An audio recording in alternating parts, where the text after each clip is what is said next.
This is Dead Inside, a Kelsey Hawk mystery, Book 1, written by Kate Bold, read by Caroline.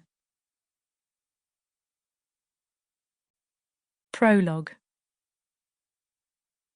The shrill scream brought John Gallant out of his trance, a blood-curdling scream that could only mean death.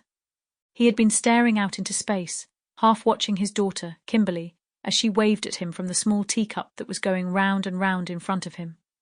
The afternoon had become chilly, and even though he had told her to keep her jacket on, she was waving it around like a rodeo cowboy. The whole ride had a mesmerizing effect on him, and it had taken only a few minutes for him to lose all focus and stare at the colored teacups swishing around in front of him. The scream quickly shattered all that, and he instinctively ducked and turned to where it was coming from. In the distance, a crowd of people had begun to run in various directions, and soon enough, the first scream was joined by a second and a third. John shuddered. He had heard that scream before, back during his tour in Iraq, when his recon mission had been ambushed and the casualties included soldiers and civilians alike. It was the kind of scream that pierced through the air and somehow found its way inside him, grabbing every nerve fiber and tugging until he could feel his head explode. "Daddy!" Kimberly's voice barely registered amid the chaos that had begun to overcome the North Dakota winter fair, and it took him a minute to calm his senses and let his body switch to autopilot.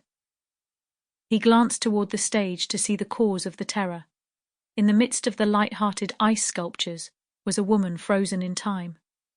She was more than frozen in time. She was frozen in ice.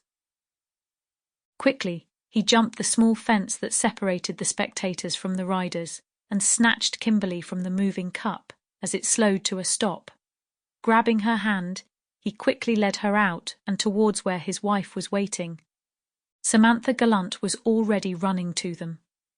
"What the hell is going on?" she yelled, frantic fear in her eyes as they darted around, taking in the stampede of festival visitors running towards the exits.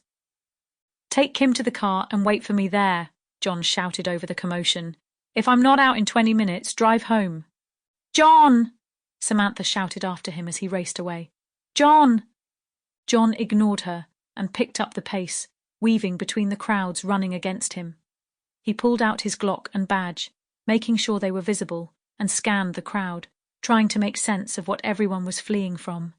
In the distance, a dozen or so yards away, the festival security was surrounding the ice sculpture display stage, and a tarp was being pulled over one of them.